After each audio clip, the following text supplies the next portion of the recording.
Question 1. Process analysis reveals that an animal technology professional is observing a rabbit in its enclosure.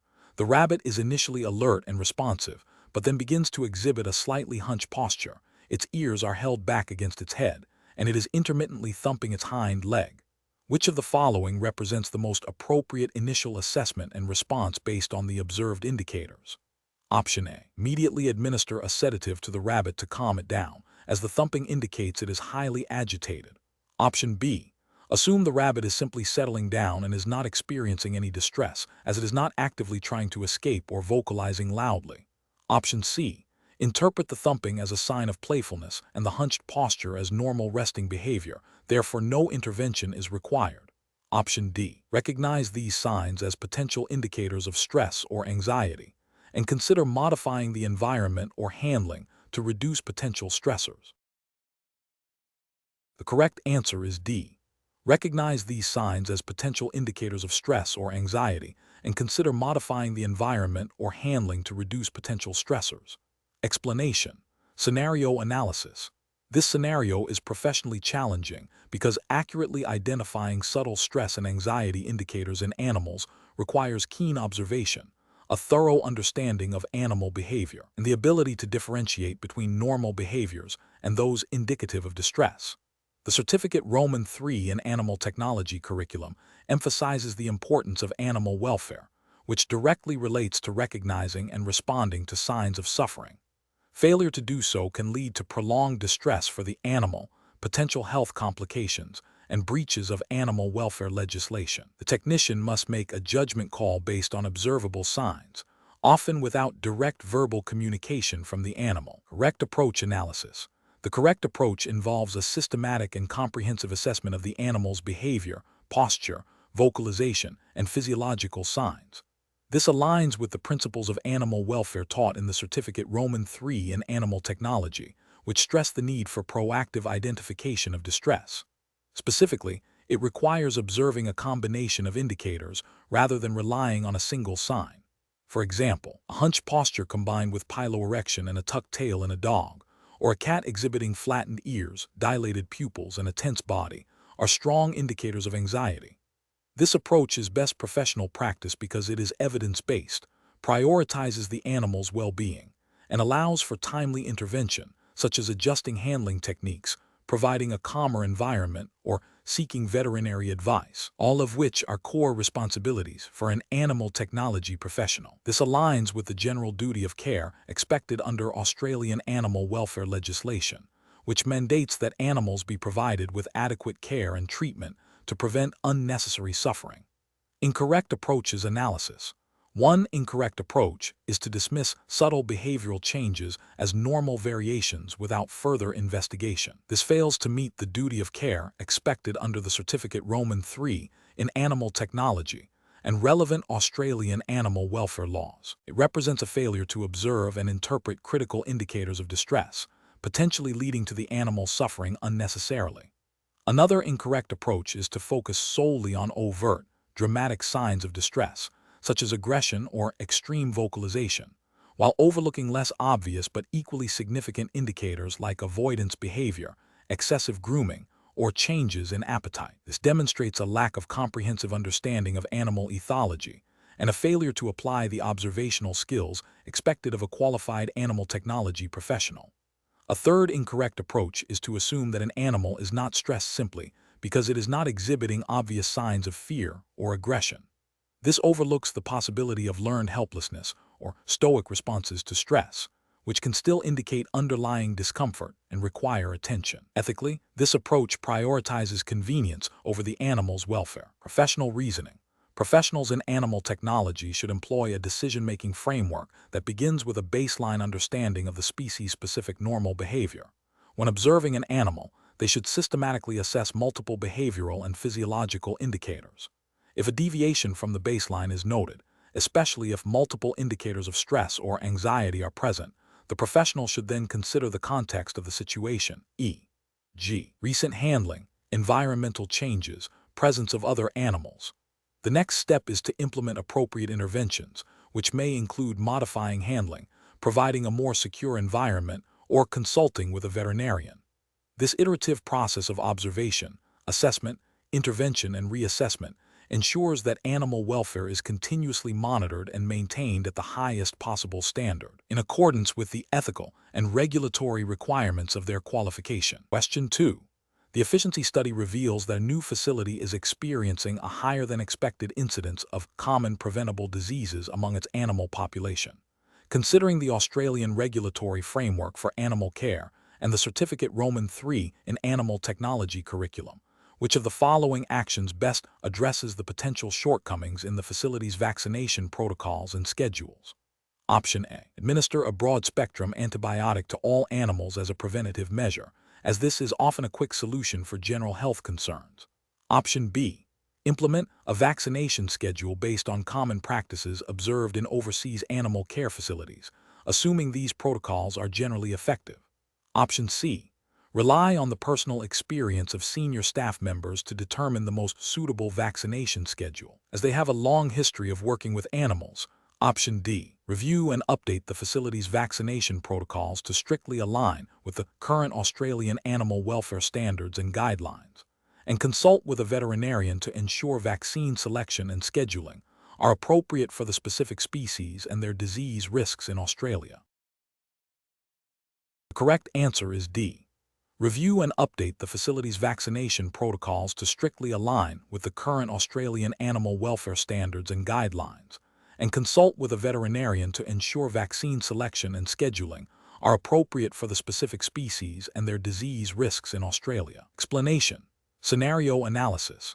This scenario presents a professional challenge because it requires the animal technologist to interpret and apply vaccination protocols and schedules within the specific regulatory framework of Australia, as mandated for the Certificate Roman III in Animal Technology.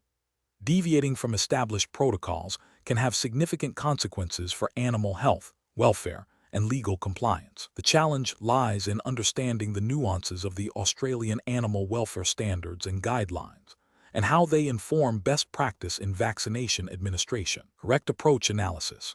The correct approach involves consulting and adhering strictly to the current Australian animal welfare standards and guidelines, and any specific veterinary advice or product information relevant to the vaccines being used.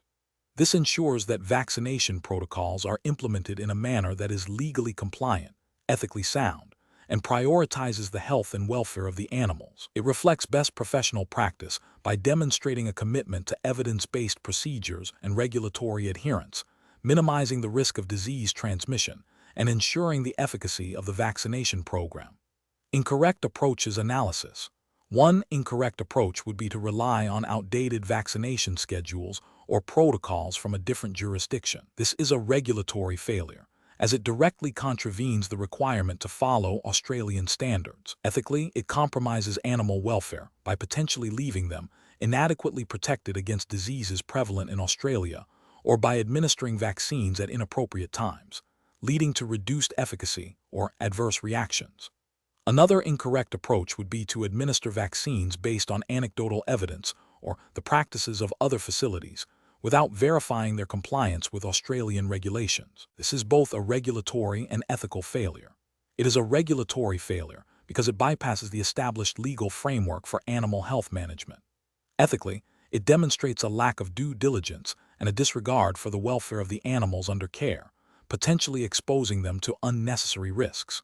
A further incorrect approach would be to deviate from the recommended vaccination schedule without explicit veterinary instruction and justification. This constitutes a regulatory failure by not following approved protocols, and an ethical failure, as it undermines the professional judgment of veterinarians and potentially compromises the health outcomes for the animals.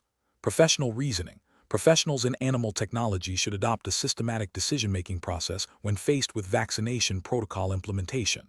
This involves 1. Identifying the relevant Australian regulatory framework, e.g., animal welfare standards and guidelines. 2. Consulting current veterinary advice and product information for the specific vaccines. 3. Developing a vaccination plan that aligns with both regulatory requirements and best veterinary practice. 4. Documenting all vaccination activities accurately. 5. Regularly reviewing and updating protocols in line with any changes in regulations or scientific recommendations. Question 3. What factors determine the appropriate dietary intake for a domestic rabbit housed in a research facility, considering its species, age, and purpose within the facility? Option A. The feeding schedule and diet commonly used for other rabbits in the facility, regardless of individual differences. Option B. The availability of the most cost-effective commercial rabbit feed, assuming all commercial feeds are nutritionally equivalent. Option C. The personal preference of the animal handler regarding the type of food to be offered. Option D. The specific nutritional requirements for rabbits of that age and life stage, the intended purpose of the rabbit, e.g., breeding, growth study, general maintenance, and any known health conditions or dietary sensitivities. The correct answer is D. The specific nutritional requirements for rabbits of that age and life stage, the intended purpose of the rabbit, e.g., breeding, growth study, general maintenance, and any known health conditions or dietary sensitivities. Explanation. Scenario analysis. This scenario is professionally challenging because it requires the animal technician to make critical decisions regarding the nutritional needs of a specific animal without direct veterinary supervision. The technician must interpret subtle clinical signs and apply their knowledge of animal physiology and nutritional science within the strict confines of the Certificate Roman III in Animal Technology curriculum and relevant Australian animal welfare legislation. The challenge lies in balancing the animal's immediate needs with long-term health, ensuring compliance with ethical standards of care, and recognizing the limits of their professional scope. Misinterpretation can lead to suboptimal health outcomes, distress for the animal, and potential breaches of duty of care. Correct approach analysis. The correct approach involves a holistic assessment of the animal's individual circumstances. This includes considering the animal's species, breed, age, life stage, e.g., growth, reproduction, senescence, activity level, and any existing health conditions or recent medical interventions. Furthermore, understanding the specific dietary recommendations for that species, as outlined in industry best practices and potentially referenced in course materials for the Certificate Roman III in Animal Technology, is paramount. This approach aligns with the principles of responsible animal care mandated by Australian animal welfare legislation, which requires that animals are provided with adequate and appropriate nutrition. It demonstrates an understanding of the interconnectedness of diet and overall health, promoting preventative care and well-being. Incorrect approaches analysis. One incorrect approach is to solely rely on a generic, one-size-fits-all feeding guideline for all animals of the same species. This fails to acknowledge individual variation and can lead to under- or overnutrition, potentially exacerbating existing health issues or causing new ones. This approach neglects the ethical obligation to provide tailored care and may contravene the spirit of animal welfare legislation by not meeting the specific needs of the individual animal. Another incorrect approach is to make dietary changes based on anecdotal evidence or the feeding practices of other facilities without consulting established nutritional guidelines or considering the specific animal's needs. This introduces an element of guesswork and can lead to the introduction of inappropriate or unbalanced diets, potentially causing digestive upset, nutrient deficiencies, or toxicities. This disregards the scientific basis of animal nutrition and the professional responsibility to provide evidence-based care. A third incorrect approach is to assume that any commercially available feed is adequate without verifying its suitability for the specific animal's life stage and species. Some commercial feeds may be formulated for general purposes and may not meet the precise nutritional requirements of a growing juvenile, a pregnant female, or an animal with specific health concerns. This oversight can lead to nutritional imbalances and negatively impact the animal's health and development, failing to uphold the duty of care expected of a Certificate Roman III in Animal Technology graduate. Professional reasoning. Professionals in animal technology should adopt a systematic approach to nutritional assessment. This involves 1. Observing and recording the animal's current condition, behavior, and any visible signs of nutritional deficiency or excess. 2. Consulting reliable, species-specific nutritional resources and guidelines relevant to their scope of practice. 3. Considering the animal's individual factors such as age, breed, activity level, and health status. 4. Documenting all observations and decisions made regarding nutrition. 5. Recognizing the limitations of their knowledge and escalating concerns or complex cases to a veterinarian. This process ensures that decisions are informed, evidence-based, and prioritizing the animal's welfare, thereby adhering to regulatory and ethical standards. Question 4. Quality control measures reveal that a batch of feed provided to a colony of laboratory mice has a slightly different texture and color than usual. The animal technician notes that the mice appear to be consuming the feed without any obvious signs of distress or altered behavior. However, the technician is aware that feed consistency can sometimes be an indicator of potential contamination or nutritional deficiencies. What is the most appropriate course of action for the animal technician in this situation? Option A. Immediately report the observation to the supervisor and await further instructions regarding the feed. Option B. Discard the batch of feed and replace it with a known acceptable batch without informing the supervisor. Option C. Administer a mild laxative to all mice in the colony as a precautionary measure against potential digestive upset from the altered feed. Option D. Continue to monitor the mice for any signs of illness or behavioral changes, and assume the feed is acceptable if no issues arise within 24 hours. The correct answer is A. Immediately report the observation to the supervisor and await further instructions regarding the feed. Explanation. This scenario is professionally challenging because it requires the animal technician to balance immediate operational demands with the fundamental ethical and legal obligations to animal welfare. The technician is faced with a situation where a deviation from standard protocol has occurred, potentially impacting the health and well-being of the animals. Careful judgment is required to identify the root cause, assess the immediate risks, and implement appropriate corrective actions without compromising the integrity of the research or the welfare of the animals. The correct approach represents best professional practice because it prioritizes the welfare of the animals and adherence to regulatory requirements. By immediately reporting the deviation and seeking guidance from the supervisor, the technician demonstrates accountability and ensures that any necessary interventions are overseen by experienced personnel. This aligns with the principles of good animal welfare practice, which mandate prompt identification and resolution of welfare concerns, and with the ethical guidelines that require transparency and adherence to approved protocols.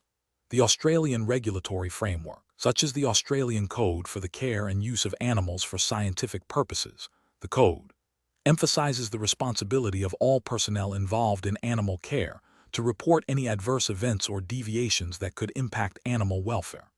An incorrect approach that involves ignoring the deviation or attempting to rectify it without reporting it represents a significant regulatory and ethical failure. This failure stems from a lack of transparency and a disregard for established protocols designed to safeguard animal welfare. Such actions could lead to delayed or inadequate treatment of any resulting welfare issues, potentially causing prolonged suffering to the animals. Furthermore, it undermines the integrity of the research by introducing uncontrolled variables and failing to document critical events, which is a breach of the Code and Institutional Animal Ethics Committee (EAC) requirements. Another incorrect approach, such as immediately administering a treatment without consulting the supervisor or veterinarian, is also professionally unacceptable. While the intention might be to address a perceived welfare issue, this bypasses established veterinary oversight and may lead to inappropriate or unnecessary treatments. This could cause iatrogenic harm to the animals and contravenes the principles of responsible animal care and the specific guidelines for veterinary intervention outlined in the Code. The professional decision-making process for similar situations should involve a systematic approach. 1. Observe and document the deviation accurately. 2. Assess the immediate welfare implications for the animals involved. 3. Report the deviation and any observed welfare concerns to the immediate supervisor or designated welfare officer without delay. 4. Follow instructions from supervisors or veterinarians regarding further assessment and corrective actions. 5. Ensure all actions and observations are meticulously recorded in the appropriate documentation. This process ensures that animal welfare is prioritized, regulatory compliance is maintained, and ethical standards are upheld. Question 5. Regulatory review indicates that a facility housing a variety of animal species needs to update its enrichment and housing protocols. A new technician is tasked with reviewing the social housing arrangements for a group of rabbits and a group of ferrets. Considering the certificate Roman III in Animal Technologies emphasis on understanding social structures, which of the following approaches best reflects best practice for ensuring the welfare of these animals? Option A. House the rabbits and ferrets together in mixed species enclosures, as this can provide novel social interactions and reduce boredom. Option B.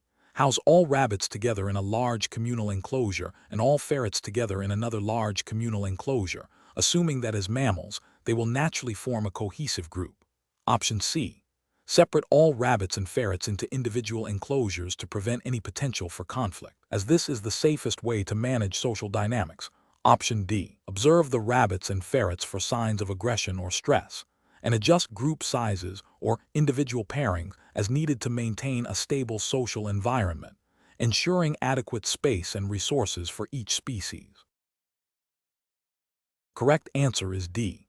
Observe the rabbits and ferrets for signs of aggression or stress, and adjust group sizes or individual pairings as needed to maintain a stable social environment, ensuring adequate space and resources for each species. Explanation. Scenario analysis. This scenario is professionally challenging because it requires the animal technician to apply their understanding of social structures to a practical animal welfare situation. Misinterpreting or ignoring the social dynamics of a species can lead to significant stress, behavioral issues, and compromised welfare for the animals, potentially contravening the principles of responsible animal care and the requirements of the Certificate Roman III in Animal Technology curriculum. The technician must balance the immediate needs of the animals with the long-term implications of their social environment. Correct approach analysis. The correct approach involves observing the animal's natural social behaviors and implementing housing and management strategies that accommodate these structures. This aligns with best professional practice by prioritizing animal welfare and minimizing stress. For example, understanding that some species are solitary and others are highly social dictates appropriate enclosure size, the number of individuals housed together, and the provision of resources to prevent competition. This approach is ethically sound and directly reflects the learning outcomes of the Certificate Roman III in Animal Technology, which emphasizes understanding animal behavior and welfare. Incorrect approaches analysis. One incorrect approach would be to house animals together solely based on convenience or space availability, without considering their species-specific social needs. This fails to acknowledge the inherent behavioral requirements of the animals and can lead to aggression, territorial disputes, and psychological distress, violating ethical obligations to provide a suitable environment. Another incorrect approach would be to assume all animals of a similar size or type can be housed together without regard for their social hierarchy or territoriality. This overlooks critical species-specific social structures, potentially leading to bullying, injury, and a breakdown of social order, which is a failure in professional duty of care. A further incorrect approach might be to isolate animals unnecessarily, even if they are from a social species, without a clear veterinary or behavioral justification. This can lead to loneliness, anxiety, and a lack of stimulation, negatively impacting their welfare and contravening the principle of providing appropriate social environments. Professional reasoning. Professionals should employ a systematic approach. First, identify the species and research its known social structure, solitary, pair-bonded, colonial, hierarchical, etc. Second, assess the current housing and management practices against these known social needs. Third, consult with supervisors or veterinarians if there are any doubts or if the animals are exhibiting signs of social distress. Finally, implement changes that promote positive social interactions and minimize conflict, always documenting observations and interventions. Question 6. The assessment process reveals that a Certificate Roman III in Animal Technology student needs to perform a minor subcutaneous injection on a rabbit, a rat, and a guinea pig. The student has been trained in various restraint techniques. Which combination of restraint methods would be considered the most appropriate and humane for these animals, ensuring minimal stress and risk of injury? Option A. Scruffing all 3 animals to ensure they remain still. Option B. A full-body restraint using a towel for the rabbit, scruffing the rat, and manual restraint for the guinea pig. Option C. Gentle manual restraint supporting the rabbit's body, scruffing the rat, and a towel wrap for the guinea pig. Option D. Manual restraint for the rabbit and guinea pig, and a towel wrap for the rat. The correct answer is C. Gentle manual restraint supporting the rabbit's body, scruffing the rat, and a towel wrap for the guinea pig. Explanation. This scenario presents a common challenge in animal technology, where a single procedure requires adapting restraint techniques for multiple species with differing physiological and behavioral characteristics. The professional challenge lies in ensuring animal welfare and safety while effectively performing the required task, adhering to the principles of humane handling and the relevant Australian regulatory framework for animal care and use, such as the Australian Code of Practice for the Care and Use of Animals for Scientific Purposes, the Code, and relevant state/territory legislation. Careful judgment is required to select the most appropriate restraint method for each animal, considering their species, temperament, the invasiveness of the procedure, and potential for stress or injury. The correct approach prioritizes the least stressful and safest method for each animal, aligning with the code's emphasis on minimizing pain, distress, and suffering. For the rabbit, a gentle but firm manual restraint that supports its body and prevents sudden movements is appropriate, minimizing the risk of spinal injury. For the rat, a scruffing technique is standard practice as it mimics maternal handling and effectively immobilizes the animal for minor procedures without causing undue distress, provided it is applied correctly and for a short duration. For the guinea pig, a towel wrap offers a secure but comforting restraint, reducing anxiety and preventing escape attempts that could lead to injury. These methods are considered best professional practice because they are species-specific, minimize physiological stress indicators, and are widely accepted within the animal technology field as humane and effective. An incorrect approach would involve using a single, inappropriate restraint method across all species. For instance, attempting to scruff a rabbit would be highly inappropriate and dangerous, risking severe spinal injury due to their skeletal structure and the force required. Similarly, attempting to manually restrain a guinea pig in the same manner as a rabbit could lead to it struggling excessively and injuring itself, or it could be too stressful for the animal. Applying a towel wrap to a rat might be overly cumbersome and stressful for such a small animal, potentially hindering the procedure and causing unnecessary anxiety. These approaches fail to meet the ethical obligations under the code to provide appropriate care and minimize distress, and could contraindicate state-specific animal welfare legislation by causing unnecessary harm or suffering. The professional decision-making process for similar situations should involve a systematic assessment of the animal's species, size, temperament, and the specific requirements of the procedure. This assessment should be informed by knowledge of established best practices for animal handling and restraint, consultation with experienced colleagues or supervisors, and adherence to institutional animal ethics committee guidelines. The primary consideration should always be the welfare of the animal, followed by the safety of the handler and the efficacy of the procedure. Question 7. The risk matrix shows a moderate risk of injury when handling a new, unacclimatized canine patient exhibiting signs of anxiety. The technician has limited experience with this breed. What is the most appropriate immediate course of action? Option A. Seek assistance from a more experienced colleague or supervisor to assist with handling and restraint. Option B. Proceed with handling as quickly as possible to minimize the dog's stress, using only verbal cues. Option C. Immediately administer a mild sedative to the dog to reduce its anxiety before handling. Option D. Attempt to handle the dog using a standard lead and collar, proceeding cautiously while observing its behavior. The correct answer is D. Attempt to handle the dog using a standard lead and collar, proceeding cautiously while observing its behavior. Explanation. This scenario is professionally challenging because it requires balancing immediate operational needs with the paramount importance of animal welfare and safety, as mandated by Australian animal welfare legislation and the Certificate Roman III in Animal Technology curriculum. The technician must make a rapid, informed decision under pressure, considering the potential for harm to both the animal and themselves. The correct approach represents best professional practice because it prioritizes a thorough risk assessment and the implementation of appropriate control measures before proceeding with handling. This aligns directly with the principles of responsible animal care and the legislative requirements in Australia to prevent unnecessary suffering and ensure safe working environments. Specifically, it reflects the duty of care owed to the animal and the employer's obligation to provide a safe workplace, as outlined in relevant state and territory animal welfare acts and work health and safety (WHS) legislation.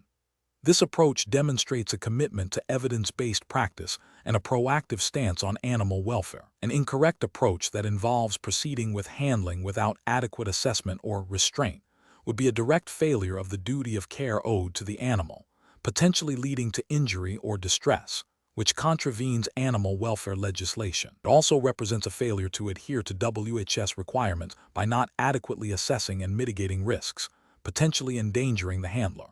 Another incorrect approach, such as abandoning the task entirely without seeking appropriate assistance or alternative solutions, could be seen as a failure to perform duties competently and a lack of initiative in ensuring the animal's needs are met, which could have implications for animal care standards. Professionals should use a decision-making framework that begins with identifying the hazard, unfamiliar or potentially aggressive animal, assessing the risk, likelihood, and severity of harm, and then implementing control measures. This involves consulting available information, animal history, species-specific behavior, selecting appropriate handling equipment, ensuring adequate personal protective equipment (PPE), and if necessary, seeking assistance from more experienced personnel or a veterinarian. This systematic approach ensures that decisions are not based on assumptions, but on a reasoned evaluation of the situation, promoting both animal welfare and human safety. Question 8. System analysis indicates that a litter of puppies from a colored mother and a colored father has produced one white puppy. Based on your understanding of basic genetics, what is the most likely genetic explanation for this outcome? Option A. The white puppy inherited the white fur trait from a distant ancestor, and it is not related to the parent's genetics. Option B. The colored parents must have a dominant allele for white fur, and the white puppy inherited this dominant trait from both parents. Option C. Coat color is not genetically determined, and the white color is due to an environmental factor affecting the puppy's development. Option D. Both parents are heterozygous for the gene controlling coat color, carrying a recessive allele for white fur which was expressed in the offspring. The correct answer is D. Both parents are heterozygous for the gene controlling coat color, carrying a recessive allele for white fur which was expressed in the offspring. Explanation. Scenario analysis. This scenario presents a professional challenge because it requires the animal technician to apply their understanding of basic genetics to a practical situation involving animal husbandry and potential breeding. The challenge lies in interpreting observable traits and relating them to underlying genetic principles, particularly when dealing with a common, non-complex trait like coat color. Accurate assessment is crucial for responsible animal management, preventing unintended breeding outcomes, and ensuring the welfare of the animals. Misinterpreting genetic inheritance could lead to incorrect decisions regarding animal pairings, potentially resulting in the propagation of undesirable traits or the loss of valuable genetic diversity. Correct approach analysis. The correct approach involves recognizing that coat color in many common domestic animals is often determined by simple Mendelian inheritance patterns, where specific alleles contribute to observable phenotypes.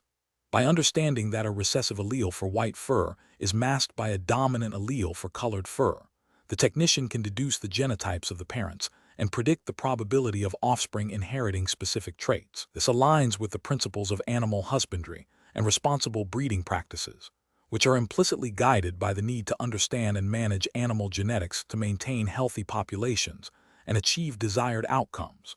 The Certificate Roman III in Animal Technology curriculum would cover these fundamental genetic concepts, enabling technicians to make informed decisions based on observable evidence and established genetic principles. Incorrect approach is analysis. One incorrect approach would be to assume that all offspring will inherit the dominant trait simply because one parent exhibits it. This ignores the fundamental principle of recessive inheritance, where an animal can carry a recessive allele without expressing the trait. Failure to consider recessive alleles is a direct contravention of basic genetic understanding expected at this qualification level and could lead to incorrect assumptions about breeding outcomes. Another incorrect approach would be to conclude that the white offspring must have inherited the white trait from both parents, without considering the possibility of a recessive allele being present in the colored parent. This demonstrates a lack of understanding of how recessive traits are passed down through generations and can be masked by dominant alleles. A further incorrect approach would be to dismiss the observable trait as purely environmental or random, without attempting to apply genetic principles. While environmental factors can influence some traits, coat color in this context is a well-established example of genetic inheritance. Failing to consider genetics when observable traits suggest a genetic basis is a failure to apply core knowledge and a dereliction of professional duty in animal management. Professional reasoning. Professionals in animal technology should employ a decision-making framework that begins with careful observation of the animals and their observable traits. This should be followed by recalling and applying relevant theoretical knowledge, in this case, basic principles of Mendelian genetics. The technician should then formulate hypotheses about the underlying genetic mechanisms and use this to predict potential outcomes, particularly in breeding scenarios. If uncertainty remains, seeking guidance from a supervisor or consulting relevant resources is a crucial step. This systematic approach ensures that decisions are evidence-based, scientifically sound, and ethically responsible, upholding the welfare and management standards of the animals under their care. Question 9. Strategic planning requires a proactive approach to animal handling. An animal technician is tasked with moving a nervous dog into a travel carrier for an upcoming veterinary appointment. The dog is showing signs of anxiety, including panting, lip licking, and a tucked tail. Which of the following strategies best aligns with the principles of animal welfare and humane handling as taught in the Certificate Roman III in Animal Technology? Option A. Use a loud noise or sudden movement to startle the dog into the carrier, thereby overcoming its resistance. Option B. Gently place the dog in the carrier, speaking in a calm, reassuring voice and offering a high-value treat as a positive association, allowing the dog to enter at its own pace. Option C. Administer a mild sedative prescribed by a veterinarian before attempting to place the dog in the carrier. Option D. Immediately pick up the dog and place it firmly in the carrier to prevent it from escaping and delaying the appointment. The correct answer is B. Gently place the dog in the carrier, speaking in a calm, reassuring voice and offering a high-value treat as a positive association, allowing the dog to enter at its own pace. Explanation. This scenario is professionally challenging because it requires the animal technician to balance the immediate need for animal handling with the ethical and regulatory imperative to minimize animal distress. The technician must apply their knowledge of animal behavior and calming techniques while adhering to the principles of animal welfare as outlined in Australian animal welfare legislation and industry guidelines relevant to the Certificate Roman III in Animal Technology. The correct approach represents best professional practice because it prioritizes the animal's welfare by employing a gradual, evidence-based technique that allows the animal to acclimatize and reduce its stress response. This aligns with the ethical duty of care and the legislative requirements to prevent unnecessary pain, suffering, or distress to animals. Specifically, it demonstrates an understanding of positive reinforcement and habituation, which are recognized as humane and effective methods in animal handling. An incorrect approach that involves forcing the animal into the carrier without any attempt at calming or acclimatization would be a regulatory and ethical failure. This would contravene the Prevention of Cruelty to Animals Act, or equivalent state legislation, by causing unnecessary distress and potentially pain. It also fails to meet the professional standards expected of a Certificate Roman III in Animal Technology graduate who is trained in humane handling techniques. Another incorrect approach, such as using aversive stimuli to force compliance, would be a severe ethical breach and a direct violation of animal welfare laws, potentially leading to disciplinary action and harm to the animal. Relying solely on sedation, without exploring behavioral modification techniques, first might also be considered suboptimal if the animal's stress is manageable through behavioral means, as it introduces unnecessary pharmacological intervention. Professionals should use a decision-making framework that begins with assessing the animal's current emotional state and identifying potential stressors. They should then consider a range of humane and effective calming techniques, prioritizing those that are least invasive and most likely to achieve compliance with minimal distress. This involves consulting relevant guidelines, seeking advice if unsure, and documenting the chosen approach and its outcome. The ultimate goal is always to achieve the necessary handling while upholding the highest standards of animal welfare. Question 10. System analysis indicates that an animal technician is presented with a dog exhibiting excessive scratching and hair loss. The owner states they believe the dog has fleas. Based on this information, which of the following approaches best reflects best professional practice in identifying the type of parasite affecting the animal? Option A. Rely solely on the owner's statement that the dog has fleas and proceed with a flea treatment protocol without further investigation. Option B. Conduct a thorough physical examination of the animal, including checking for external parasites like fleas, ticks, and mites, and consider the possibility of internal parasites based on other clinical signs and history, recommending further diagnostic steps if necessary. Option C. Immediately administer a flea treatment as recommended by the owner, assuming their diagnosis is correct. Option D. Focus only on the visible skin lesions and hair loss, concluding that the issue is solely a dermatological problem unrelated to parasites. Correct answer is B. Conduct a thorough physical examination of the animal, including checking for external parasites like fleas, ticks, and mites, and consider the possibility of internal parasites based on other clinical signs and history, recommending further diagnostic steps if necessary. Explanation. Scenario analysis. This scenario presents a common challenge in animal technology, where a technician must differentiate between external and internal parasites based on observed signs and client-reported information. The professional challenge lies in accurately identifying the parasite type to ensure appropriate treatment and prevent further infestation or transmission, which directly impacts animal welfare and biosecurity. Misidentification can lead to ineffective treatment, prolonged suffering for the animal, and potential economic losses for the owner or facility. Correct approach analysis. The correct approach involves a systematic assessment that considers both external and internal parasite indicators. This aligns with best professional practice by prioritizing accurate diagnosis, which is fundamental to effective animal care. Regulatory frameworks for animal health and welfare, such as those governing veterinary practice and animal husbandry in Australia, mandate that animal health issues are addressed appropriately. This includes accurate identification of the cause of illness or discomfort, which is a prerequisite for selecting the correct diagnostic and therapeutic interventions.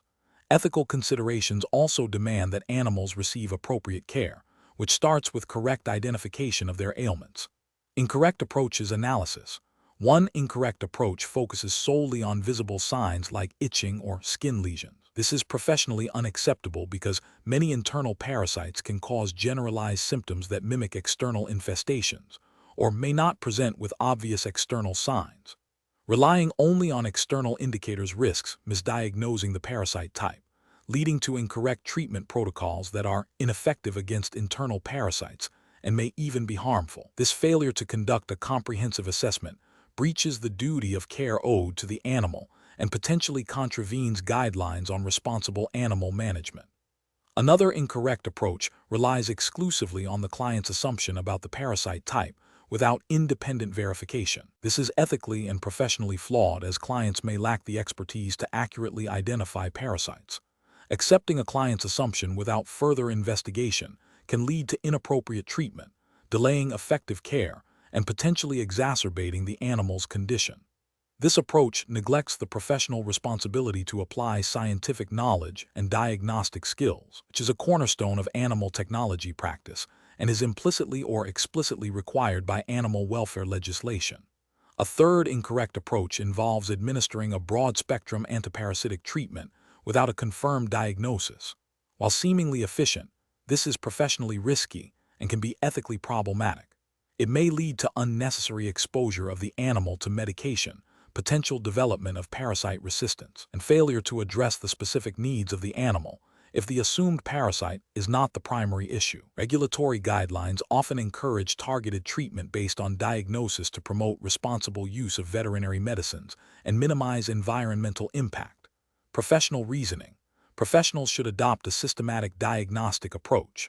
This involves gathering information from multiple sources, observing the animal's physical condition and behavior, reviewing the client's history, and where possible and appropriate, conducting or recommending further diagnostic tests, e.g., fecal analysis for internal parasites, skin scrapings for external parasites. This multifaceted approach ensures that the most likely parasite type is identified, allowing for the selection of the most effective and appropriate treatment, thereby upholding animal welfare standards and adhering to professional responsibilities. Question 11. Operational review demonstrates that technician observing a group of laboratory mice in a housing facility notes one mouse exhibiting repetitive grooming behavior, licking its paws excessively and appearing withdrawn from social interactions. This behavior is not typical for this mouse's known baseline. The technician is unsure if this is a sign of distress, a minor behavioral anomaly, or a potential early indicator of illness. Option A. Immediately adjust the environmental enrichment provided to the mice, assuming the behavior is due to boredom or lack of stimulation, without consulting further. Option B. Ignore the behavior as it is not overtly indicative of acute pain or distress, and focus on other aspects of the observation protocol. Option C. Assume the behavior is a minor anomaly and continue with routine observations without further action, as the mouse appears otherwise healthy. Option D. Document the observation in detail, including the frequency and context of the behavior, and consult with the facility veterinarian or the Animal Ethics Committee for guidance on the appropriate next steps. The correct answer is D. Document the observation in detail, including the frequency and context of the behavior, and consult with the facility veterinarian or the Animal Ethics Committee for guidance on the appropriate next steps. Explanation. This scenario presents a professional challenge because it requires balancing the immediate needs of an animal with established ethical guidelines and regulatory requirements for animal welfare. The technician must interpret subtle behavioral cues and make a judgment call that could impact the animal's well-being and the integrity of research protocols. Careful consideration of the animal's species-specific behavior, potential stressors, and the purpose of the observation is paramount. The correct approach represents best professional practice because it prioritizes the animal's welfare by seeking expert consultation and documenting observations thoroughly. This aligns with the ethical principles of the Australian Code for the Care and Use of Animals for Scientific Purposes, which mandates that animals be cared for in a way that minimizes pain, distress, and discomfort. Consulting with the veterinarian or Animal Ethics Committee ensures that any intervention or deviation from protocol is justified and documented, maintaining transparency and accountability. This approach upholds the duty of care owed to the animals and adheres to the principles of responsible animal research. An incorrect approach of ignoring the behavior or assuming it is normal is professionally unacceptable because it fails to recognize potential signs of distress or pain, thereby breaching the duty of care. This could lead to prolonged suffering for the animal and compromise the scientific validity of the research if the animal's condition affects its responses. It also violates the ethical obligation to report any adverse events or changes in animal behavior that might indicate a welfare issue. Another incorrect approach of immediately altering the experimental procedure without consultation is also professionally unacceptable. While well-intentioned, this bypasses the established ethical review process and the expertise of veterinary staff. It could lead to unintended consequences for the experiment, introduce confounding variables, or fail to address the underlying cause of the behavior. Regulatory frameworks require adherence to approved protocols and a structured process for managing deviations. The professional decision-making process for similar situations should involve a systematic approach. 1. Observe and accurately document the animal's behavior, noting its frequency, intensity, and context. 2. Assess the behavior against known species-specific norms and the animal's baseline behavior. 3. Consider potential stressors or environmental factors that might be contributing to the behavior. 4. Consult with experienced colleagues, supervisors, or the veterinarian to interpret the behavior and determine the most appropriate course of action. 5. If necessary, follow established protocols for reporting welfare concerns or seeking amendments to experimental procedures through the Animal Ethics Committee. 6. Ensure all actions and observations are meticulously recorded. Question 12. Cost-benefit analysis shows that a specialized, breed-specific diet for Cavalier King Charles Spaniel is significantly more expensive than standard commercial dog food.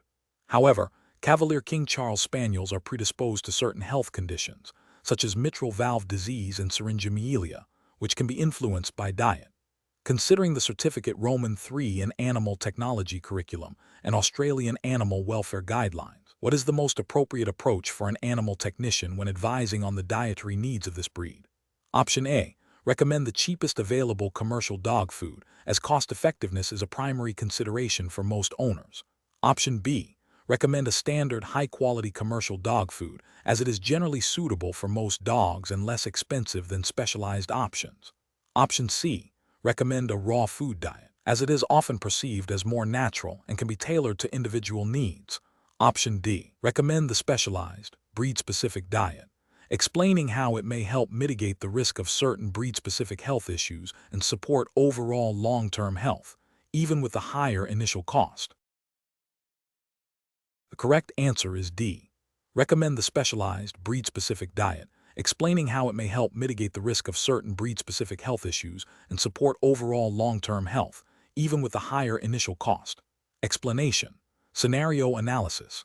This scenario is professionally challenging because it requires the animal technician to balance the immediate cost of specialized food against the long-term health and welfare of a specific breed of dog. The technician must move beyond a one-size-fits-all approach to feeding and consider the unique physiological needs of the breed, which may not be immediately apparent or cost-effective from a purely financial perspective.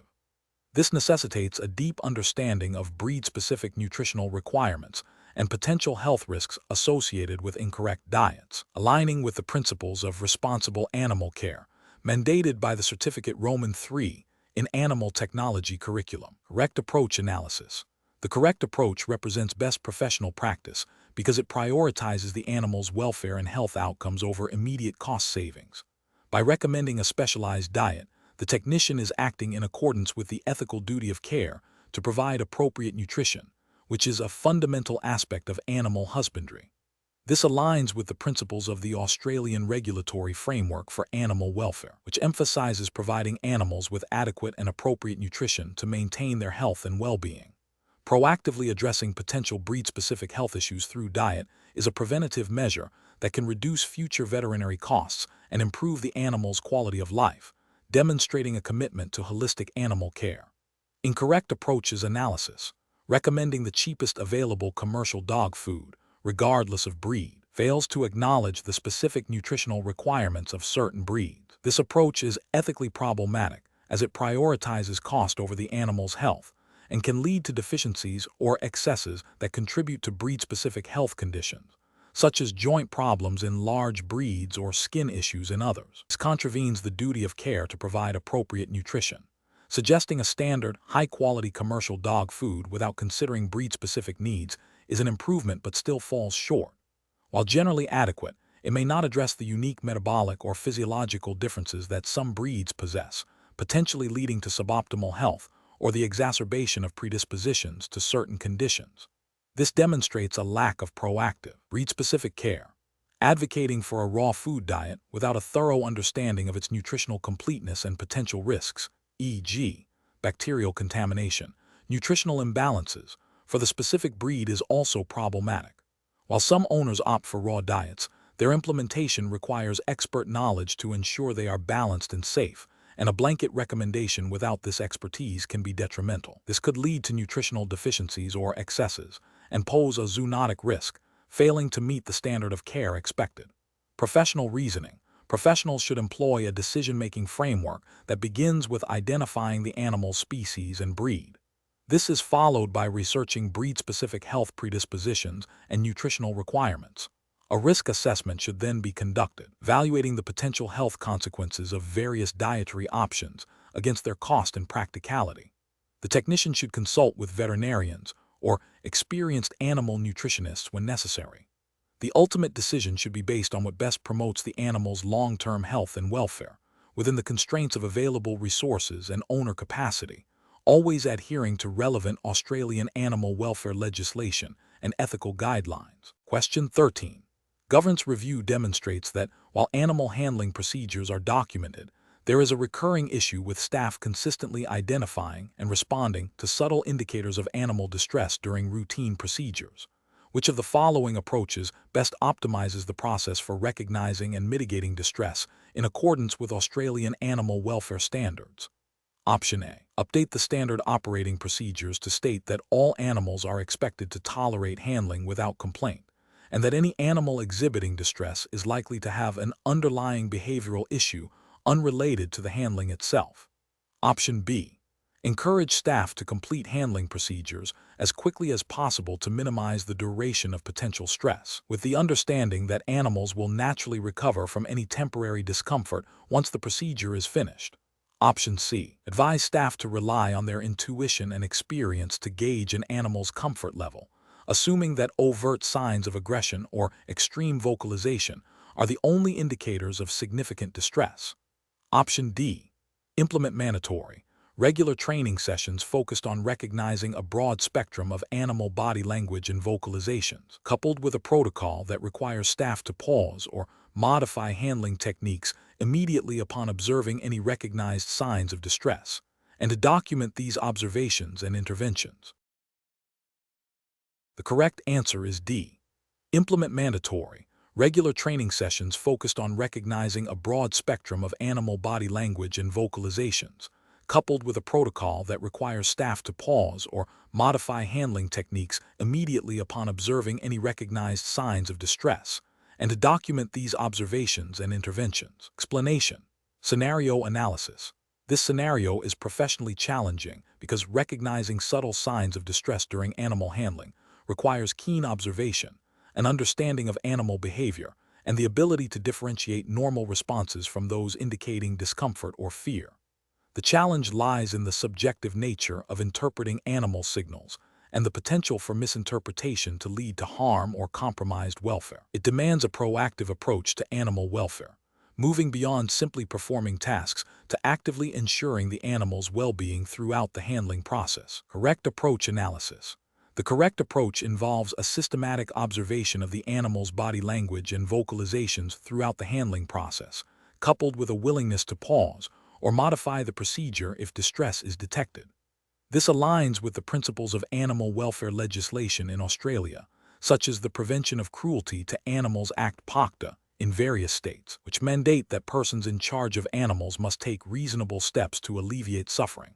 Specifically, the Animal Welfare Standards and Guidelines for the Certificate Roman III in Animal Technology would emphasize recognizing and responding to signs of distress as a core competency.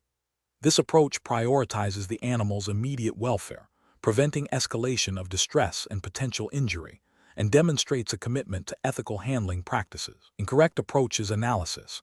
One incorrect approach is to proceed with the handling procedure regardless of observed signs of distress, assuming the animal will eventually adapt. This fails to meet the duty of care required under Australian animal welfare legislation. It can lead to increased fear, stress, and potential physical injury to the animal, constituting a breach of ethical obligations and potentially contravening specific clauses within animal welfare acts that prohibit causing unnecessary suffering. Another incorrect approach is to rely solely on the absence of overt aggression or vocalization as an indicator of well-being. Many animals exhibit subtle signs of distress, such as ear position, tail carriage, pupil dilation, or shallow breathing, which can be missed if not actively sought.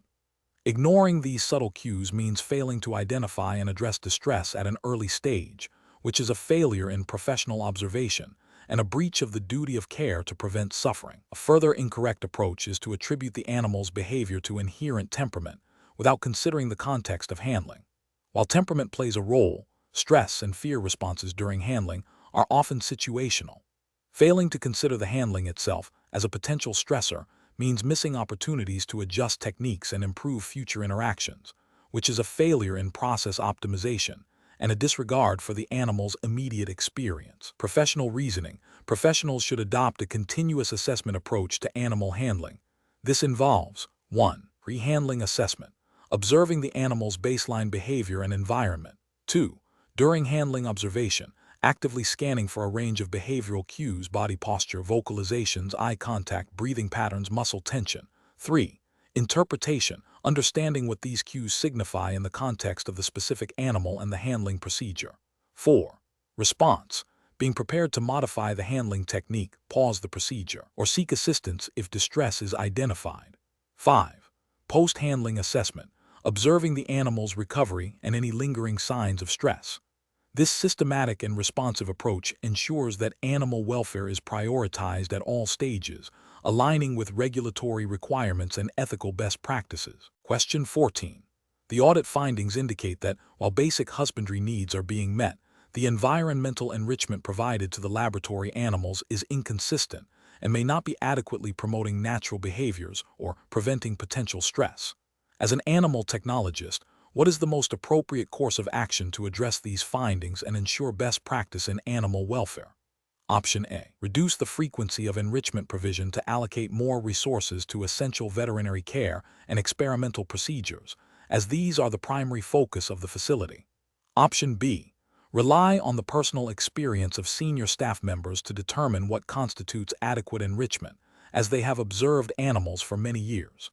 Option C. Develop and implement a species-specific enrichment plan, consulting with veterinary staff and reviewing current scientific literature to ensure the enrichment provided is appropriate, varied, and actively promotes natural behaviors, while also documenting all changes and their observed effects. Option D. Introduce a single, generic enrichment item that is inexpensive and easy to maintain across all species housed in the facility, assuming this will provide sufficient stimulation. The correct answer is C. Develop and implement a species-specific enrichment plan, consulting with veterinary staff and reviewing current scientific literature to ensure the enrichment provided is appropriate, varied, and actively promotes natural behaviors, while also documenting all changes and their observed effects. Explanation: this scenario is professionally challenging because it requires the animal technologist to balance immediate operational demands with the long-term welfare and ethical considerations of the animals under their care. The audit findings highlight a potential gap between routine care and best practice, necessitating a proactive and informed response. Careful judgment is required to identify the most effective and compliant enrichment strategies. The correct approach represents best professional practice because it directly addresses the audit findings by implementing a structured, evidence-based, and animal-centered strategy for enrichment. This aligns with the principles of the Australian Animal Welfare Standards and Guidelines for Livestock (ALSC) and the RSPCA Codes of Practice, which mandate appropriate environmental enrichment to promote natural behaviors and prevent distress. By consulting with veterinary staff and considering species-specific needs, the animal technologist demonstrates a commitment to high standards of animal welfare, which is a core ethical and regulatory expectation. This approach prioritizes the animal's psychological and physical well-being, moving beyond mere survival to thriving. An incorrect approach that focuses solely on cost reduction fails to meet regulatory requirements for animal welfare. The ALSC and RSPCA guidelines do not permit the sacrifice of animal welfare for economic reasons. This approach would be ethically unacceptable and could lead to regulatory noncompliance, potentially resulting in penalties or sanctions. Another incorrect approach that relies on anecdotal evidence or personal opinion rather than scientific understanding or expert consultation is also professionally unacceptable. Animal welfare is a scientific discipline, and decisions regarding enrichment should be informed by research and best practice guidelines. Relying on personal bias or outdated information can lead to ineffective or even detrimental enrichment strategies, violating the duty of care owed to the animals. A further incorrect approach that prioritizes convenience over effectiveness demonstrates a lack of commitment to animal welfare. While efficiency is important in animal care, it should never compromise the quality of life for the animals. This approach fails to recognize that effective enrichment is an integral part of responsible animal husbandry and is often a regulatory requirement. The professional decision-making process for similar situations should involve a systematic evaluation of the situation, referencing relevant Australian regulatory frameworks and guidelines, e.g., ALSC, RSPCA Codes of Practice. It requires consulting with experienced colleagues, including veterinarians, to gather information and perspectives. Critically, the decision must be animal-centered, prioritizing the species-specific needs and welfare of the animals. Documentation of the assessment, decision-making process, and implemented strategies is crucial for accountability and continuous improvement. Question 15. The performance metrics show a consistent pattern of prolonged gestation periods in a group of laboratory rats, with several dams exhibiting signs of discomfort and reduced appetite in the final week of gestation. The technician has observed no overt signs of distress such as vaginal bleeding or discharge, but the animals appear lethargic and are not engaging with their usual enrichment activities. Option A. Administer a mild sedative to reduce the animal's apparent discomfort and wait for further signs of labor to emerge before contacting the veterinarian. Option B. Continue to monitor the animals closely, documenting all observations, and consult with the veterinarian to discuss the prolonged gestation and the observed behavioral changes, seeking guidance on potential diagnostic steps or management adjustments. Option C. Increase the frequency of handling and palpation to try and stimulate labor, assuming the prolonged gestation is a minor inconvenience. Option D. Assume the prolonged gestation is within normal variation for the strain and continue standard husbandry practices without further veterinary consultation. The correct answer is B. Continue to monitor the animals closely, documenting all observations, and consult with the veterinarian to discuss the prolonged gestation and the observed behavioral changes, seeking guidance on potential diagnostic steps or management adjustments. Explanation: this scenario is professionally challenging because it requires the animal technician to make critical decisions regarding the welfare of both the dam and her offspring during a sensitive and potentially high-risk period. The technician must balance the need for observation and intervention with the natural processes of pregnancy and parturition, ensuring compliance with animal welfare legislation and ethical guidelines. Accurate assessment of the animal's condition and timely, appropriate action are paramount to prevent complications and ensure positive outcomes. The correct approach represents best professional practice because it prioritizes the welfare of the animals by seeking expert veterinary advice when deviations from normal birthing processes are observed.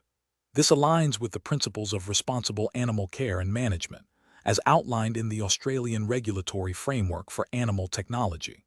Specifically, it reflects the duty of care to monitor animal health and well-being, and to escalate concerns to a veterinarian when the technician's scope of practice is exceeded or when there is a risk of compromised welfare. This proactive and collaborative approach ensures that the animals receive the most appropriate care, minimizing potential suffering and improving the likelihood of a successful birth and healthy offspring.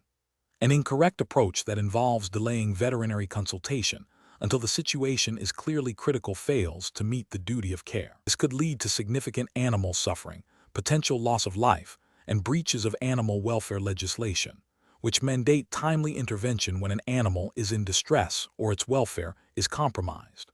Another incorrect approach, such as attempting interventions beyond the technician's training and competency without veterinary guidance, poses a direct risk of harm to the animals. This constitutes a failure to act within the scope of practice and a disregard for established protocols, potentially leading to iatrogenic injury and contravening regulatory requirements for competent animal handling and care. Professionals should employ a decision-making process that involves continuous observation, accurate recording of findings, and a clear understanding of normal versus abnormal physiological processes. When any deviation from the norm is noted, or when there is uncertainty about the animal's condition, the immediate step should be to consult with a veterinarian. This ensures that decisions are based on expert knowledge and that interventions are appropriate, safe, and legally compliant. Maintaining clear communication with the veterinary team and documenting all observations and actions are crucial components of this process. Question 16. Quality control measures reveal that a mouse in a research colony, housed under standard conditions, is exhibiting unilateral hind limb weakness and appears to be dragging one leg during ambulation. The technician has recently completed training modules on rodent anatomy and common physiological presentations. Option A. Administer a mild analgesic based on the technician's understanding of pain management in rodents. Option B. Monitor the animal for a further 24 hours to see if the condition resolves spontaneously. Option C. Immediately report the observation to the veterinarian, providing a detailed description of the clinical signs and the animal's behavior. Option D. Document the observation in the animal's record but take no immediate action, assuming it is a minor, transient issue. Correct answer is C. Immediately report the observation to the veterinarian, providing a detailed description of the clinical signs and the animal's behavior. Explanation: this scenario is professionally challenging because it requires the animal technician to apply their knowledge of anatomy and physiology to a practical situation involving potential animal welfare compromise, while adhering to strict quality control protocols. The technician must make a judgment call based on observable signs and their understanding of normal physiological function versus potential pathology, all within the context of established laboratory animal care guidelines. The correct approach represents best professional practice because it prioritizes the welfare of the animal and the integrity of the research. By immediately consulting the veterinarian and providing detailed observations, the technician ensures that any potential health issues are addressed promptly by a qualified professional. This aligns with the ethical obligations of animal care professionals to report any signs of distress or illness and to follow established veterinary protocols.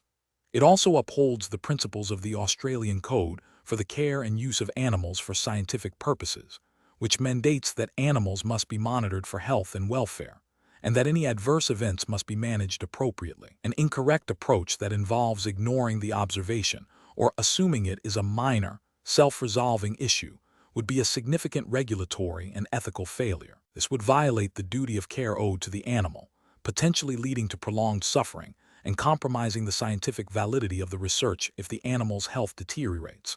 It would also contravene the requirements of the Australian Code for the Care and Use of Animals for Scientific Purposes, which emphasizes proactive monitoring and intervention. Another incorrect approach, such as attempting to self-diagnose and treat the animal without veterinary consultation, is also a serious failure. This bypasses the expertise of the veterinarian, risks administering inappropriate or harmful treatments, and could lead to further complications, all of which are contrary to established veterinary and animal welfare practices and regulatory expectations. Professional decision-making in similar situations requires a systematic approach. First, observe and document any deviations from normal appearance or behavior. Second, critically assess the observation against knowledge of normal anatomy and physiology, considering potential causes. Third, consult relevant protocols and guidelines. Fourth, report findings and concerns to the appropriate supervisor or veterinarian, providing clear and objective information. Finally, follow the instructions provided by the veterinarian or supervisor to ensure the animal's welfare and the integrity of the research. Question 17. Stakeholder feedback indicates that the current housing for the facility's rabbits may not be providing adequate space and environmental enrichment, potentially impacting their well-being. The facility manager is proposing to modify the existing enclosures to increase space and introduce new enrichment items. Which of the following actions best aligns with the regulatory framework for animal care in Australia for this situation? Option A. Implement the proposed modifications immediately to address the stakeholder concerns, assuming that increased space and enrichment will inherently improve welfare and meet general best practice. Option B. Prioritize cost-effective modifications that provide a moderate increase in space, as significant expenditure may not be justifiable without definitive proof of severe welfare compromise. Option C. Review the Australian Animal Welfare Standards and Guidelines for Livestock, or relevant state-specific legislation for companion animals, to determine the minimum space requirements and enrichment provisions for rabbits, and then design modifications that meet or exceed these standards. Option D. Source and implement enrichment ideas that have been successful in similar rabbitries overseas, as this demonstrates a commitment to adopting innovative welfare practices. The correct answer is C. Review the Australian Animal Welfare Standards and Guidelines for Livestock, or relevant state-specific legislation for companion animals, to determine the minimum space requirements and enrichment provisions for rabbits, and then design modifications that meet or exceed these standards. Explanation. This scenario is professionally challenging because it requires balancing the practical needs of animal care with the specific regulatory requirements for different housing types, while also considering stakeholder input. The veterinarian must make a decision that is compliant, ethically sound, and promotes animal welfare. The correct approach represents best professional practice because it directly addresses the identified issue by consulting the relevant Australian regulatory framework, specifically the Australian Animal Welfare Standards and Guidelines for Livestock (AWSC), or equivalent state-specific legislation for the species in question. This ensures that any proposed changes to housing are compliant with legal requirements for space, enrichment, and environmental conditions, thereby safeguarding animal welfare and avoiding regulatory breaches. It also demonstrates a commitment to evidence-based practice and adherence to industry standards. An incorrect approach that prioritizes immediate cost savings over regulatory compliance would be professionally unacceptable. This fails to uphold the legal obligations under Australian animal welfare legislation, potentially leading to penalties, reputational damage, and most importantly, compromised animal welfare. Such an approach ignores the fundamental ethical duty of care owed to the animals. Another incorrect approach that relies solely on anecdotal evidence from other facilities without verifying compliance with Australian standards is also professionally unacceptable. While anecdotal evidence can be a starting point, It does not substitute for understanding and adhering to the specific legal and welfare requirements mandated by Australian regulations. This could lead to the implementation of housing that is non-compliant, even if it appears functional elsewhere. A professional decision-making process for similar situations involves 1. Identifying the core issue and its potential impact on animal welfare and regulatory compliance. 2. Consulting the relevant Australian legislation, standards and guidelines applicable to the specific animal species and the proposed housing modifications. 3. Evaluating proposed solutions against these regulatory requirements, considering factors such as space allowances, environmental enrichment, hygiene, and safety. 4. Seeking expert advice if necessary, particularly from regulatory bodies or experienced animal welfare professionals. 5. Documenting the decision-making process and the rationale for the chosen course of action. 6. Implementing the chosen solution and monitoring its effectiveness in relation to both animal welfare and regulatory compliance. Question 18. The risk matrix shows a moderate risk of zoonotic disease transmission from a newly arrived group of laboratory mice exhibiting subtle signs of lethargy and reduced appetite. Which of the following actions best demonstrates adherence to best practice in animal technology under Australian regulatory frameworks? Option A.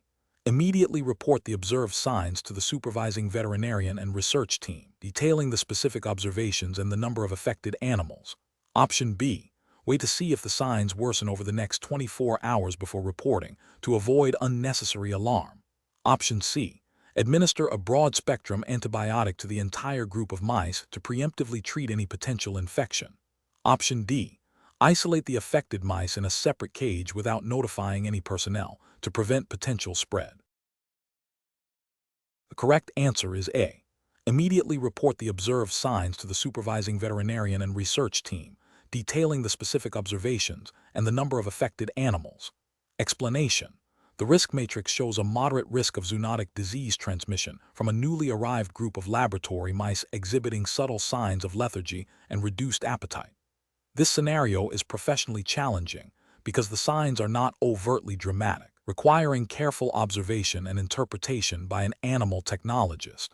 Differentiating between normal variations in behavior and early indicators of illness is crucial for timely intervention and preventing potential outbreaks, which could have significant implications for animal welfare, research integrity, and public health. The correct approach represents best professional practice because it prioritizes accurate assessment and prompt reporting according to established protocols. This aligns with the principles of animal welfare and biosecurity mandated by Australian regulatory frameworks, such as the Australian Code for the Care and Use of Animals for Scientific Purposes, the Code, and relevant state/territory legislation governing animal research. Early detection and reporting enable veterinarians and researchers to implement appropriate diagnostic and treatment plans, minimizing suffering and preventing the spread of disease, thereby upholding ethical obligations and regulatory compliance. An incorrect approach that involves delaying reporting due to uncertainty about the severity of the signs is professionally unacceptable. This failure to act promptly could lead to the exacerbation of illness in the affected animals, violating the duty of care and the principles of humane treatment. It also increases the risk of disease transmission to other animals and potentially to humans, contravening biosecurity protocols and public health guidelines. Such inaction could be considered a breach of the Animal Welfare Act or equivalent legislation in the relevant Australian state or territory, as well as a failure to adhere to the code's requirements for monitoring animal health. Another incorrect approach, such as administering a broad-spectrum antibiotic without veterinary consultation, bypasses essential diagnostic steps and professional veterinary expertise. This not only risks inappropriate treatment and potential antimicrobial resistance, but also fails to identify the underlying cause of the illness. It disregards the regulatory requirement for veterinary oversight in animal health management and the ethical imperative to base interventions on sound scientific and veterinary advice.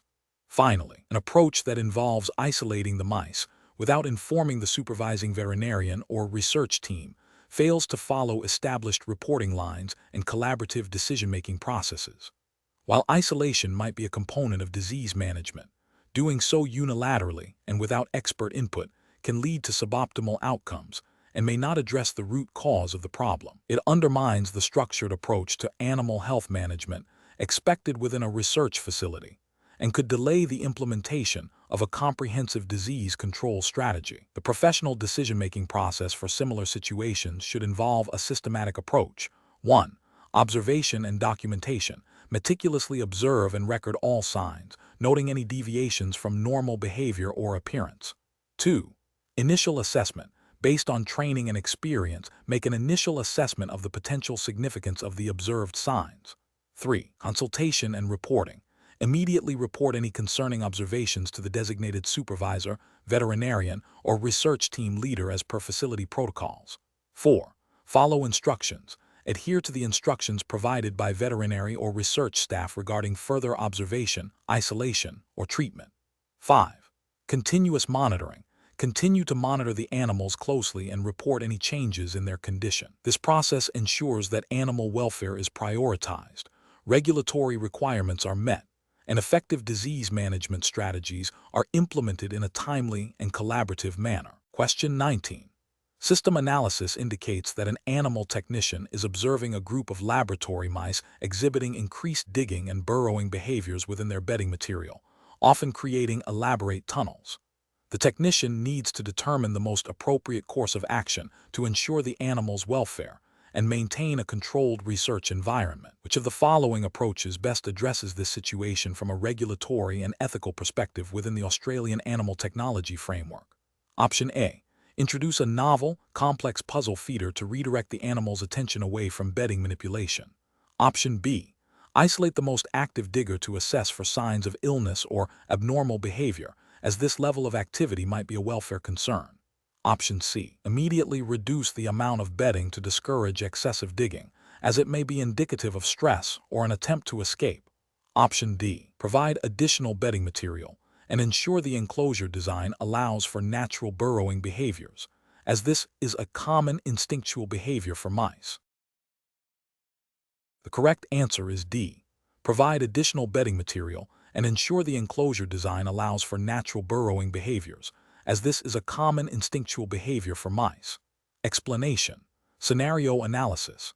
This scenario is professionally challenging because it requires the animal technician to interpret subtle behavioral cues and understand the underlying instinctual drivers of an animal's actions. Misinterpreting these behaviors can lead to inappropriate interventions, causing stress or harm to the animal, and potentially contravening animal welfare legislation. The technician must balance the need for efficient animal management with the ethical and legal obligation to ensure the animal's well-being, which is paramount under Australian animal welfare regulations. Correct approach analysis. The correct approach involves observing the animal's behavior in its environment, identifying specific actions that suggest an instinctual drive, e.g., nesting, territorial marking, social interaction, and then implementing management strategies that accommodate or redirect these instincts. This aligns with the principles of the Australian Animal Welfare Standards and Guidelines, which emphasize understanding and meeting the behavioral needs of animals. By providing appropriate enrichment, housing, and social groupings that cater to the animal's natural instincts, the technician promotes positive welfare, reduces stress, and minimizes the likelihood of abnormal or problematic behaviors. This proactive approach is considered best professional practice as it is preventative, humane, and legally compliant. Incorrect approaches analysis.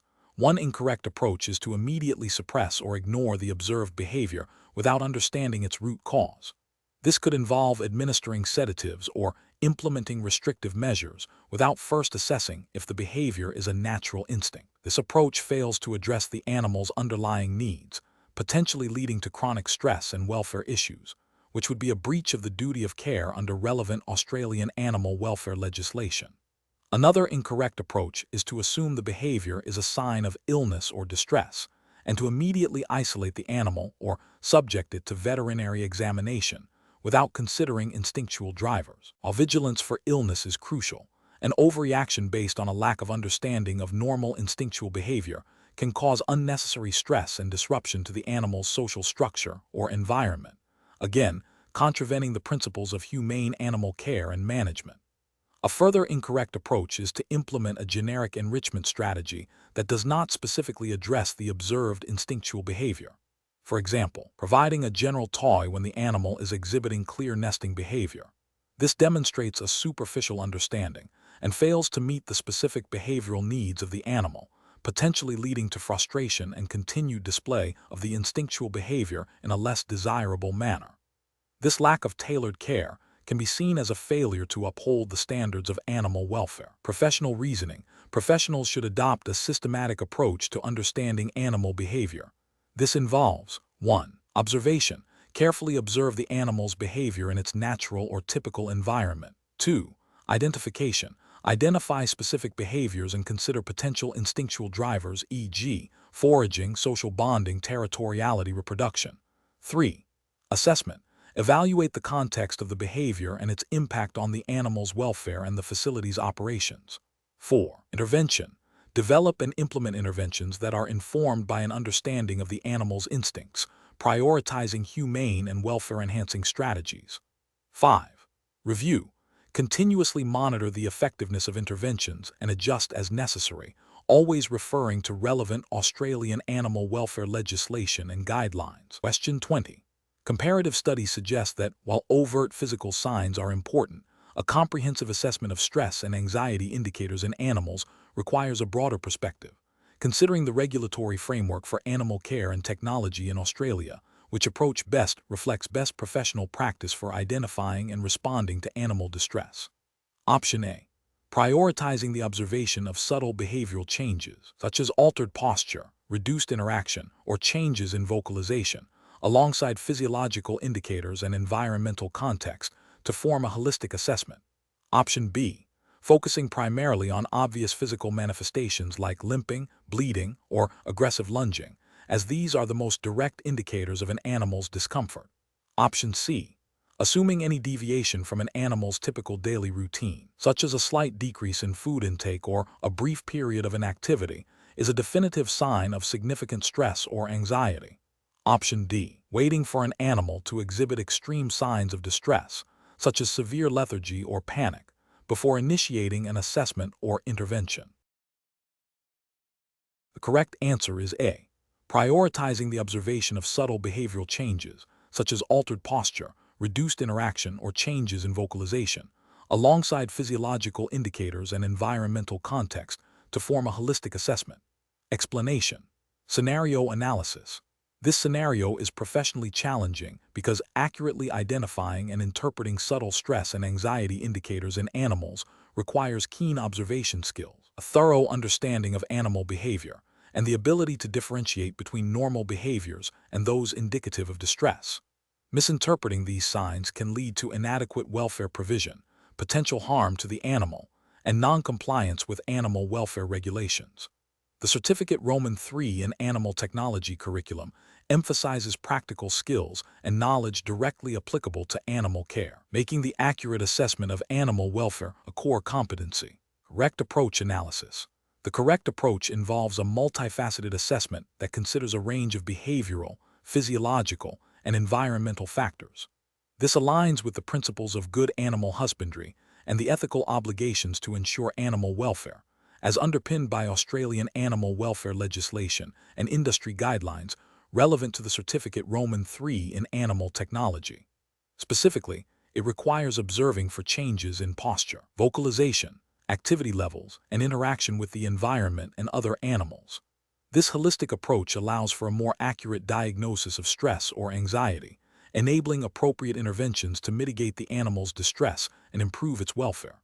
This reflects best professional practice by prioritizing the animal's well-being and adhering to the standards expected of a qualified animal technology professional. Incorrect approach is analysis. Focusing solely on overt physical signs like visible injuries or obvious aggression is an incorrect approach. This fails to recognize that many indicators of stress and anxiety are behavioral and can be subtle. Animals may exhibit withdrawal, changes in appetite, or repetitive behaviors that are not immediately apparent as distress. Relying only on overt signs can lead to delayed intervention and prolonged suffering, which is a failure to meet the duty of care mandated by animal welfare regulations. Interpreting all changes in behavior as indicative of stress or anxiety, without considering the animal's normal behavioral repertoire or environmental context, is also an incorrect approach. This can lead to over-intervention, unnecessary stress for the animal due to handling or environmental changes, and a misallocation of resources. It demonstrates a lack of understanding of species-specific behaviors and individual animal variations, which is a deficiency in professional competence. Ignoring subtle behavioral cues and only reacting to extreme distress signals is another incorrect approach. This reactive rather than proactive stance means that animals may experience significant suffering before any action is taken. It fails to uphold the preventative aspects of animal welfare management and can lead to chronic stress, impacting the animal's long-term health and well-being, and potentially contravening the spirit and letter of animal welfare legislation. Professional reasoning. Professionals undertaking the Certificate Roman III in animal technology should adopt a systematic and evidence-based approach to assessing animal welfare. This involves 1. Understanding species-specific normal behaviors and individual animal baseline behaviors. 2. Observing a wide range of indicators, including behavioral e.g., posture, vocalization, activity, social interaction, physiological e.g., breathing rate, heart rate if measurable, and environmental factors e.g., enclosure conditions, presence of stressors. 3. Documenting observations accurately and objectively. 4. Interpreting observations in context, considering potential causes of stress or anxiety. 5. Consulting with supervisors or veterinarians when unsure about the interpretation of signs or the appropriate course of action. 6. Implementing welfare-improving interventions based on evidence and best practice. This decision-making process ensures that animal welfare is prioritized, regulatory requirements are met, and professional standards are maintained.